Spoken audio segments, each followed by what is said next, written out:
हेल' लोगोफोर, जोङो दिनै जायनाखि एक्स एनडिएफबि एनआइए केस नांनानै थानाय 2014आव हमजादोंमोन नामा नै बिथाङा एनआइए केस नांनानै बिराद गोबाव माने जेलाव थानांबाय। जेलाव थानानै बिथाङा उदां जाबोबाय आरो बिथांनि नामानो जाहैबाय बिसना आरो नाम मोजाङा जाहैबाय समर बसुमतारी एखे।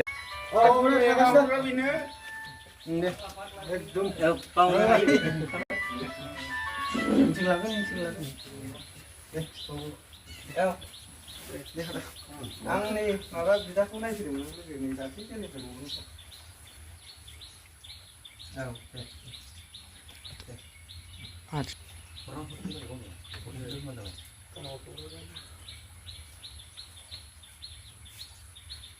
आंजों आरो लोगोसे बिथाङा जाहैबाय क'क्राझार डिस्ट्रिक्टनि सिङाव थानाय सिम्बोरगाव ओनसोलनि जेनाखि सिखनागुरि होननाय गामिनि आरो बिथांखौ जोङो नायनानै फैदों आरो बिथांनो जोङो दिनै बिथांखौ जेसेबां लोगो हमदों बे गासिबो एक्स एनडिएफबिनि केडार्सफोर गोजाजोब आरो बिथांमोनहा बिसना बिथांखौ लोगो हमनानै गोजोननाय मोन्दों। मानो होनना बुङोबा बिथाङाबो बायहेरायाव दिनै उदां अख्राङाव फैनायजों लोगोसे मोखां नायज्लायफैनो हानाय बा लोगो हमलायनानै मोजां गाज्रि सावरायलायनो हानायनि थाखाय जेसेबांनाखि लोगो हमदों गासिबो एक्स एनडिएफबिआनो गोजाजोब। दा बिसना बिथाङा जाहैबाय एनडिएफबि एसआवमोन, बिथाङा प्लाटन कामान्डारमोन आरो बियो।